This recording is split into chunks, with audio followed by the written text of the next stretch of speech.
نحمده ونصلي ونسلم على سيدنا ومولانا محمد رسوله النبي الأمين المكين الحنين الكريم الرؤوف الرحيم. أما بعد، فأعوذ بالله من الشيطان الرجيم. بسم الله الرحمن الرحيم. وإذ قال ربك للملائكة إني جاعل في الأرض خليفة قالوا أتجعل فيها من يفسد فيها ويسفك الدماء ونحن نسبح بحمدك ونقدس لك قال إني أعلم ما لا تعلمون. وعلم آدم الأسماء كلها ثم عرضهم على الملائكة فقال أنبئوني بأسماء هؤلاء إن كنتم صادقين. صدق اللہ مولانا العظیم. معزز خواتین و حضرات، آج ہم نے سورہ بقرہ کے چوتھے رکوع کا آغاز کیا ہے.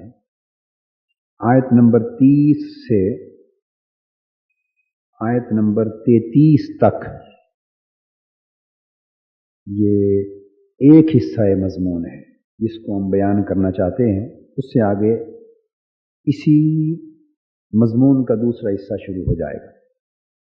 اس مقام پر اللہ تبارک و تعالی نے حضرت آدم علیہ السلام کی تخلیق کے واقعے کی طرف اشارہ کیا. ہم ایک ترتیب سے چل رہے ہیں منتخبات کے طریقے پر، یعنی متصلاً ہر آیت کے بعد دوسری آیت کے طریق پر نہیں، بلکہ ایک ہی صورت کے الگ ترتیب مختلف مقامات کو منتخب کر کے. اس لیے ہماری پچھلی گفتگو آیت نمبر 20 تک ختم ہوئی تھی، جس میں ہم نے راہ حق کے مصائب، آلام، مشکلات اور اس میں اہل ایمان اور اہل نفاق ان کا طرز عمل یہ بیان کیا تھا. یکاد البرق یخطف ابصارہم اور ان اللہ علی کل شیء قدیر تک وہ آیت کریمہ اور اس کا مضمون ختم ہوا تھا. اس کے بعد آیت نمبر 21 سے آیت نمبر 29 تک درمیانی حصہ جو ہے اس میں اللہ تبارک و تعالی نے انسان کی تخلیق کا بیان کیا ہے،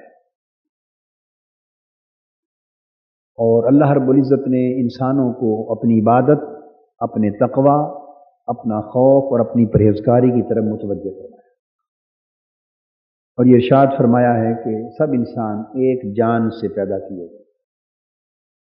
پھر اس کے ساتھ زمین اور آسمان کی تخلیق اور آسمانوں سے بارش کا اتارا جانا، پھلوں کا پیدا کیا جانا زمین پر، انسانوں کو اس زمین پر رزق عطا کیا جانا، اس کا ذکر. پھر قرآن مجید کے ہر شک و شبہ سے بالا ہونے کا بیان آیت نمبر 23 میں کہ اگر تمہیں شک ہے اس قرآن میں جو ہم نے اپنے برگزیدہ بندے سیدنا محمد رسول اللہ صلی اللہ علیہ وسلم پر نازل کی، تو پھر تم اپنے سارے مددگار بلا لو اور اس قرآن کی صورتوں میں سے کسی ایک صورت کے مثل کوئی صورت بنا کے لے آؤ. چیلنج.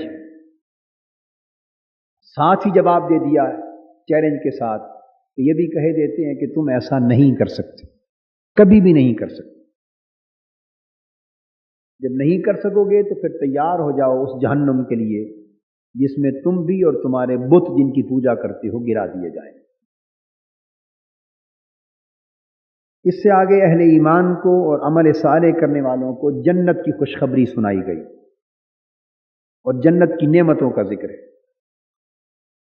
پھر اللہ تبارک و تعالی نے کچھ تمثیلات کا ذکر فرمایا ہے کہ میں کسی بات کو واضح کرنے کے لیے کوئی بھی مثال دینی پڑے تو اس سے گریز نہیں فرمایا. بات سمجھانا مقصود ہوتا ہے، تو سمجھانے کے لیے مچھر کی بھی مثال اگر دینی پڑے تو اللہ پاک فرماتے ہیں میں اس کی مثال دیتا ہوں.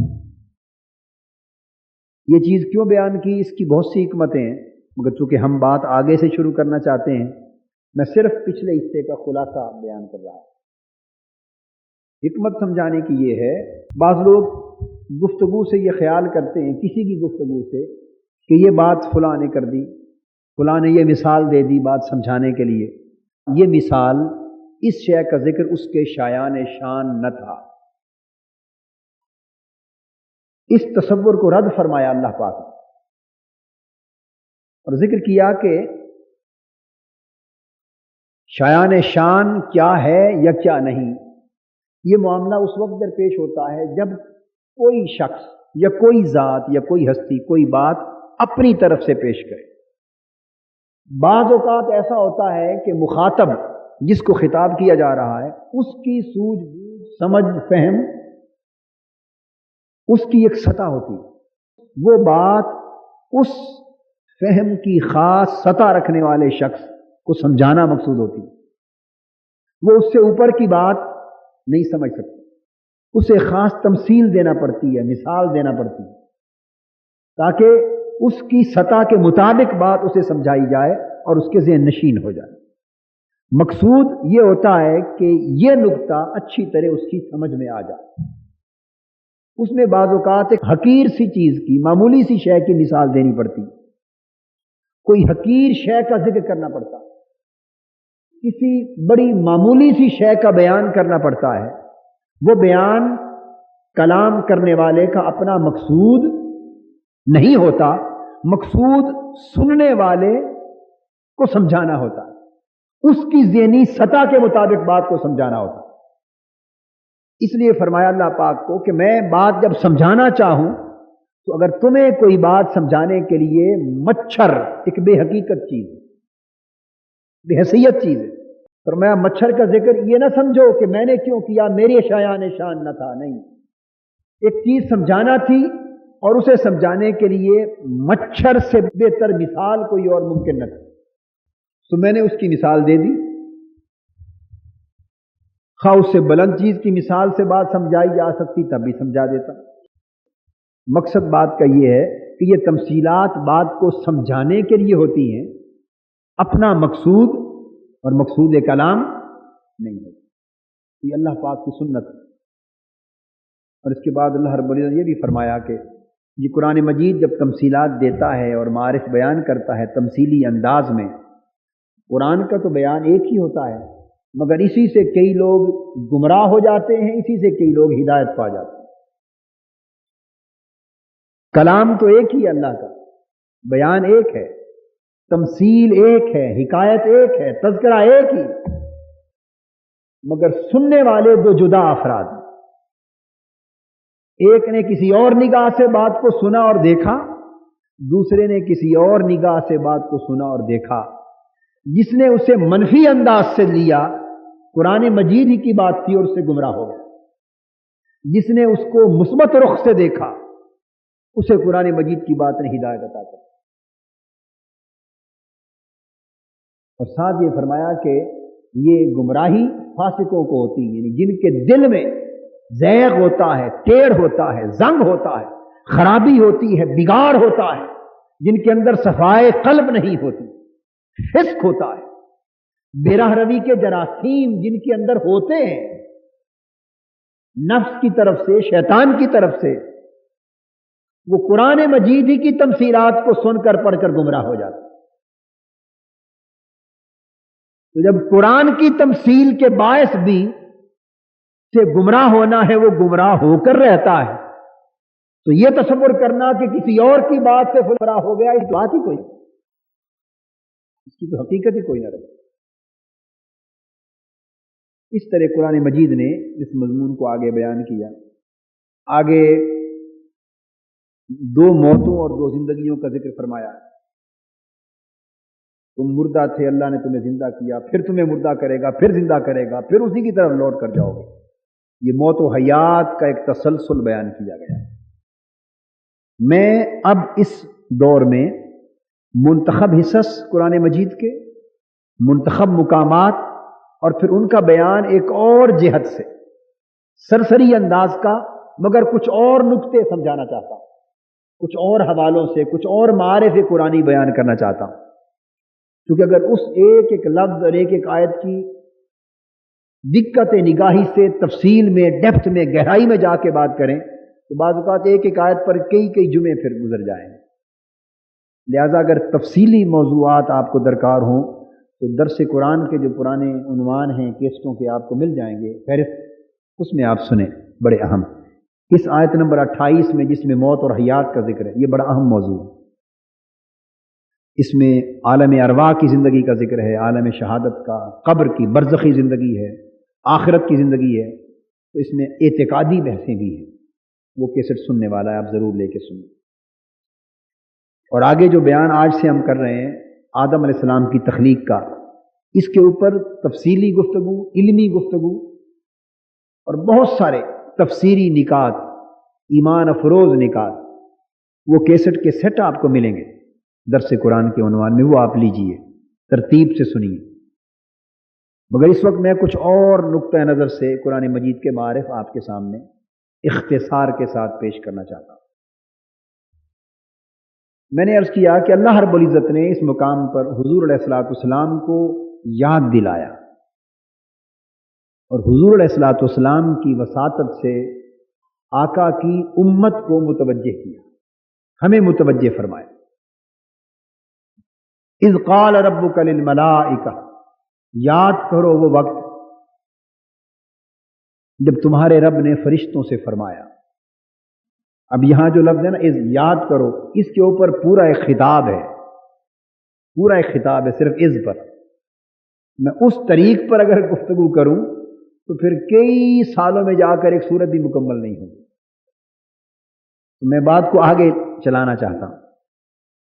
اللہ رب العزت نے متوجہ کیا، حضور علیہ الصلوۃ والسلام کو یاد دہانی کرائی، اور حضور علیہ الصلوۃ والسلام کے ذریعے سے آپ کی امت کو متوجہ کیا تخلیق آدم کے مسئلے کی طرف، اور حضرت آدم علیہ السلام کی پیدائش کے وقت جو گفتگو ملائکہ نے کی اللہ رب العزت سے، اور جو جواب اللہ تبارک و تعالی نے دیا، اس کے اندر ایک خاص حکمت ہے، اس کی طرف متوجہ کیا جا رہا ہے. ورنہ جو بات جس حکمت کی طرف متوجہ کرنے کا اشارہ میں کر رہا ہوں، اگر کوئی خاص حکمت اس میں سے اخذ کرنا مقصود نہ ہو، کوئی خاص سبق حاصل کرنا مقصود نہ ہو جو براہ راست آج حضور علیہ الصلوۃ والسلام کی امت کے تمام افراد کے کام آ سکے، جس سے ہماری زندگی پر کوئی اثر مترتب ہو سکے، کوئی ایسا سبق، کوئی ایسا درس، کوئی ایسا اصول اور ایسا ضابطہ جسے اس مقام سے حاصل کر کے ہم اپنی زندگی میں کوئی اہم روشنی پیدا کر سکیں، ہم کوئی فیصلہ کر سکیں، ہم کسی خاص حکمت اور ضابطے کو سمجھنے کے قابل ہو سکیں، اور پھر اس کا اطلاق ہم اپنی عملی زندگی پر کر سکیں.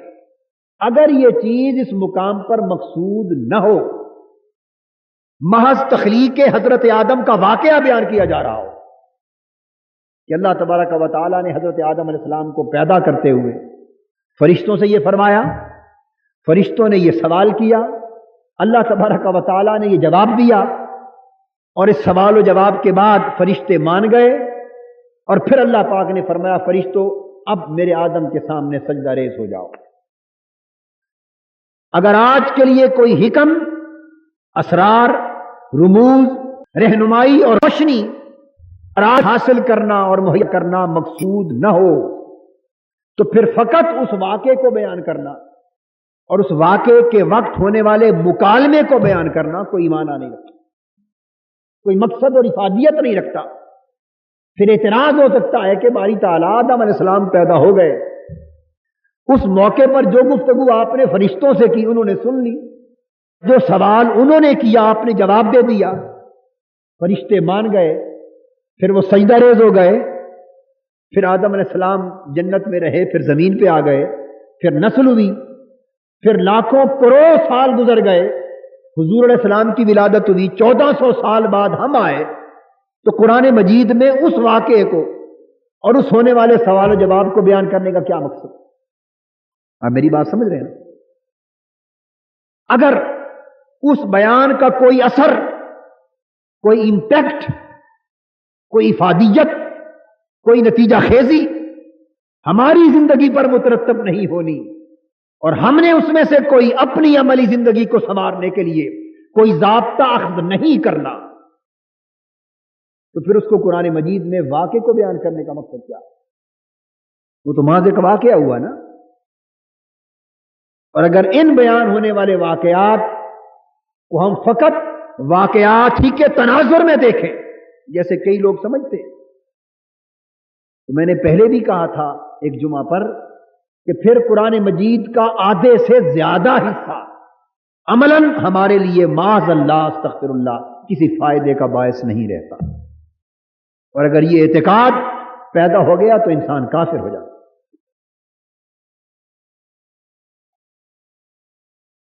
اب اس نقطے کی طرف ہم متوجہ کرنا چاہتے ہیں۔ اللہ تبارک و تعالی نے فرمایا کہ یاد کرو، جب حکم دیا جاتا ہے یاد کرو، تو حضور علیہ الصلوۃ والسلام کو تو یاد دہانی کروائی اور ہمیں متوجہ کیا۔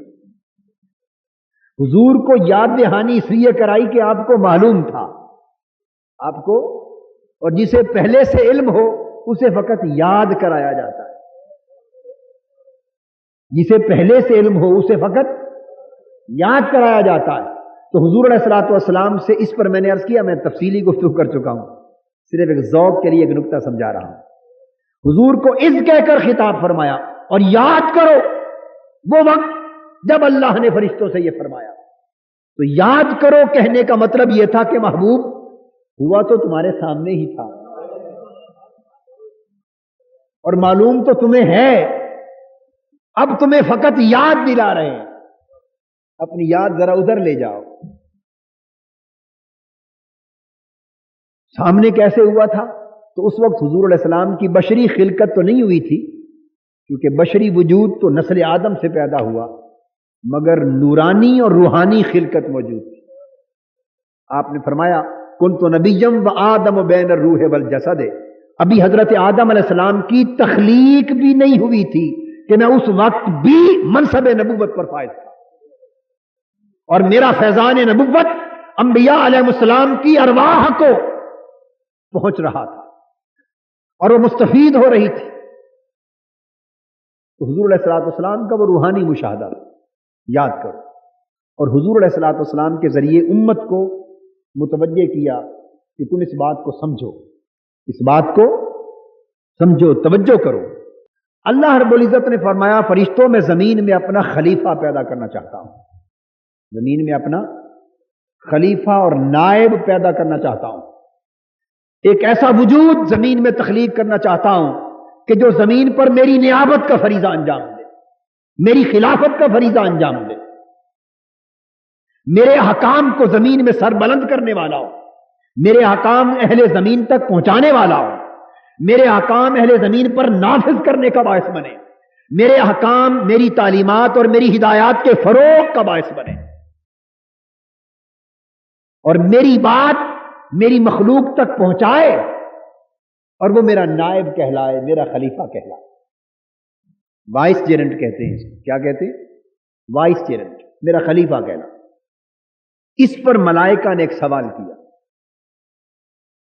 اب جو نقطہ قابل توجہ ہے کہ اللہ پاک نے اتنی بات تو فرما دی کہ میں اپنا خلیفہ اور نائب پیدا کرنا چاہتا ہوں زمین میں، مگر کس بنیاد پر، کس صلاحیت کی بنا پر، کس استعداد کی بنا پر، کس استحقاق کی بنا پر،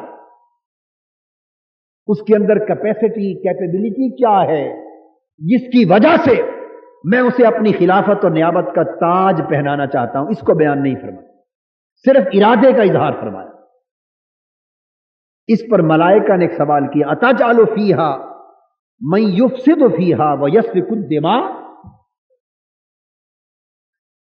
ونحن نسبح بحمدک ونقدس لک۔ ملائکہ نے دو آبزرویشن بیان کی، اور وہ کیا تھا؟ جو انسان کی زندگی میں انہیں ظاہراً نظر آیا، غالباً نظر آیا، آشکار نظر آیا، جو پہلو نمایاں دکھائی دیا یا محسوس ہوا یا معلوم ہوا، اس کو بیان کر دیا، اور جو پہلو فرشتوں کو اپنی زندگی میں واضح اور آشکار نظر آیا اس کو بھی بیان کر دیا اور دونوں کا کمپیریزن کر دیا، اور کمپیریزن کر کے اپنی درخواست پیش کر دی اپنے خیال اور گمان کی بنا پر۔ کہا باری تعالیٰ آپ زمین میں اپنا خلیفہ اور نائب اسے بنائیں گے۔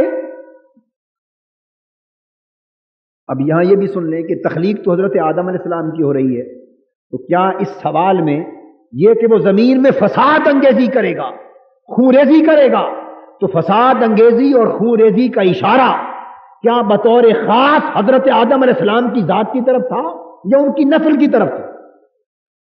آپ سوال کر سکتے ہیں انہیں کیسے پتا چل گیا، پیدا تو اب ہو رہے ہیں؟ اس کا جواب کیسٹ میں ملے گا کیونکہ میں اگر اس پر ہزارہ سوالات ہوں گے، ہزارہ جوابات ہوں گے، میں اس طرح سے گفتگو نہیں کرنا چاہتا۔ وہ آپ کیسٹیں سنیں، ممارست پیدا کریں، تفصیلات میں جائیں، سمجھیں، آپ کو بڑی تفصیلی مل جائے گی وہ چیز انشاءاللہ۔ مگر میں یہ عرض کرنا چاہتا ہوں کہ حضرت آدم علیہ السلام کی ہونے والی نسل میں جو کچھ ملائکہ کو اپنے ادراک، فہم و بصیرت، مشاہدہ، تجربہ، اللہ نے جو استعداد ان کے اندر رکھی تھی فور سی کرنے کی، دیکھنے کی، اس کی بنا پر جو نظر آیا وہ بیان کر دیا کہ یہ فساد انگیزی کرے گا، قتل و غارت کرے گا، خوریزی کرے گا، اس سے خون بہے گا زمین پر۔ تو مولا جس شخص کے ہاتھوں زمین پر خون بہے، کیا وہ تیری نیابت اور خلافت کا فریضہ انجام دے سکتا ہے؟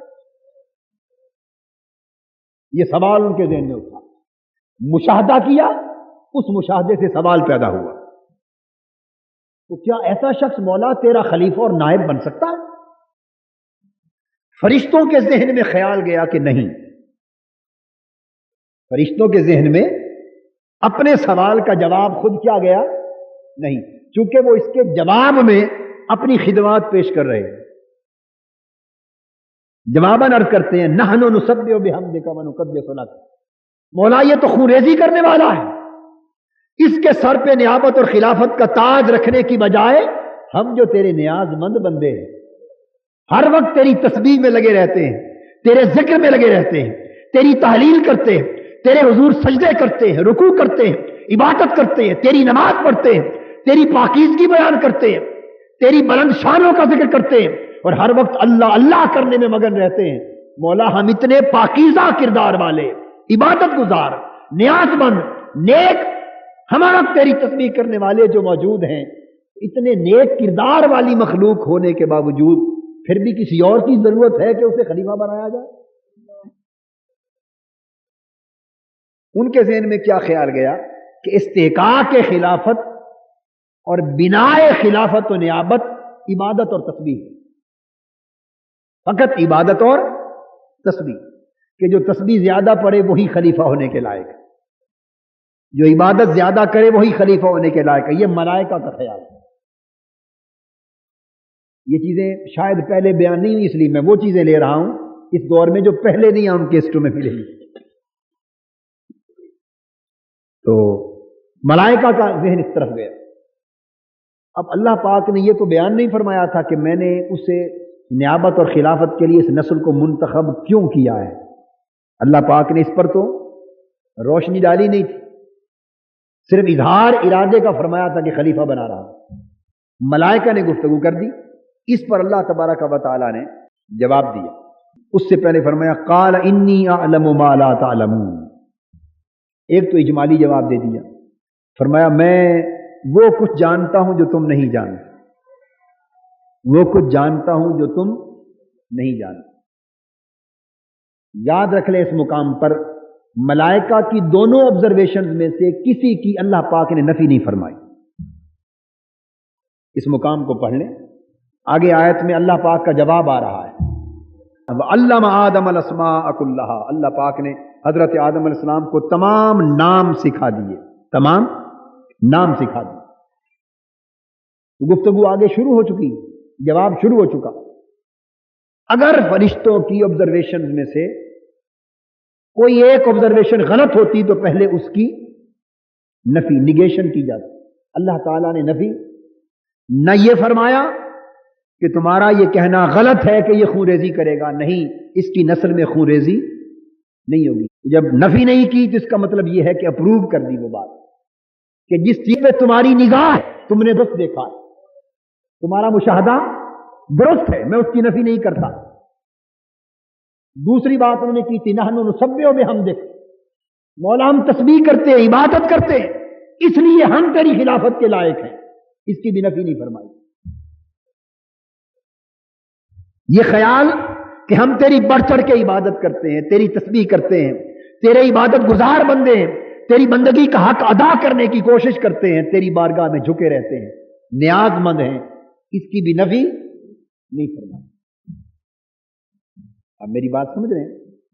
یہ بھی نہیں فرمایا کہ تم عبادت گزار نہیں ہو, میری تسبیح نہیں کرتے, اور یہ بھی نہیں فرمایا کہ جو بہت عبادت گزار ہو, جو بڑا تسبیح کرنے والا ہو, جو بڑا نیاز مند ہو, وہ میری خلافت کا حقدار نہیں ہوتا.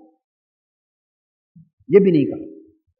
اس کا مطلب ہے کہ ان کا خیال اپنی نسبت بھی جزوی تھا, اور حضرت آدم علیہ السلام اور ان کی نسل کی نسبت بھی ایک جز ان کا دیکھا تھا, ایک جز اپنا دیکھا تھا. اللہ پاک نے دونوں کی نفی نہ فرما کے اس جز کی بھی تائید کر دی, اس جز کی بھی تائید کر دی. آپ دو چیزوں کو سمجھ گئے ہیں نا. جب یہ نفی نہیں فرمائی اس بات کی کہ خوریزی کرے گا, فساد انگیزی کرے گا, اس کا مطلب ہے اس کو بھی ٹیسٹلی اپروو کر دیا, خاموشی سے اپروو کر دیا کہ ہاں واقعتاً یہ بات درست ہے, مگر دیکھو اس کے باوجود کہ فساد انگیزی خوریزی اس کے ہاتھوں ہوگی, اس کے باوجود اس کو خلافت اور نیابت دینے والا, اس کو سے مراد اس کی نسل کو, اس کی آدم علیہ السلام نے تو کوئی قتل و غارت معاذ اللہ نہیں کی نا, اور انبیاء علیہ السلام اس سے پاک ہیں. خوریزی ہوگی, خون بہے گا, مگر باوجود اس کے نیابت اور خلافت دے رہا ہوں. ایک بات. اور تمہارا کہنا کہ ہم تسبیح کرتے ہیں, عبادت کرتے ہیں, ہم حقدار ہیں, اس کی بھی نفی نہیں کرتا. تو مطلب ہے جو عبادت کثرت سے کرے, نیاز مندی کرے, اللہ اللہ کرے, اللہ کا بندہ ہو, اللہ کے حضور جھکے, تکبر نہ کرے, رعونت نہ کرے, اور نیاز مند ہو اور اللہ کی تسبیح کرنے والا ہو, ہاں وہ بھی مستحق کے خلافت ہے. مگر نہ یہ استحقاق مکمل ہے اور نہ وہ مکمل ہے. تو جو کچھ تم جانتے تھے تم نے بیان کر دیا, اس کا جواب دیا انی اعلم ما لا تعلمون, کہ بات یہی کچھ نہیں, کچھ اور بھی ہے, وہ میں جانتا ہوں تم نہیں جانتے, کچھ اور بھی ہے. تم نے آدم اور نسل آدم کی خلقت, طبیعت اور مزاج کے اندر صرف ایک گوشہ دیکھا ہے, دوسرا نہیں دیکھا, اس لیے تم نے سمجھا ہے کہ وہ نیابت کا حقدار نہیں, اور اس کے بالمقابل تم نے فقط اپنی عبادت گزاری دیکھی, اور دوسرے گوشے کی اہمیت پہ تمہاری نگاہ نہیں گئی, اس لیے سمجھ بیٹھے ہو کہ تم ہی حقدار ہو. انی اعلم ما لا تعلمون, کچھ پہلو اور ہیں جو میں جانتا ہوں تم نہیں جانتے. آؤ اب تمہیں وہ بتاتا ہوں. یہاں سے انشاءاللہ تعالی اگلے جمعۃ المبارک گفتگو کریں گے, جو وقت پورا ہو گیا. تو بنیاد آپ اس کی سمجھ گئے ہیں گفتگو اور مکالمے کی. آئندہ انشاءاللہ آیت نمبر 31 سے اس مضمون کو آگے شروع کریں گے. وما علینا الا البلاغ.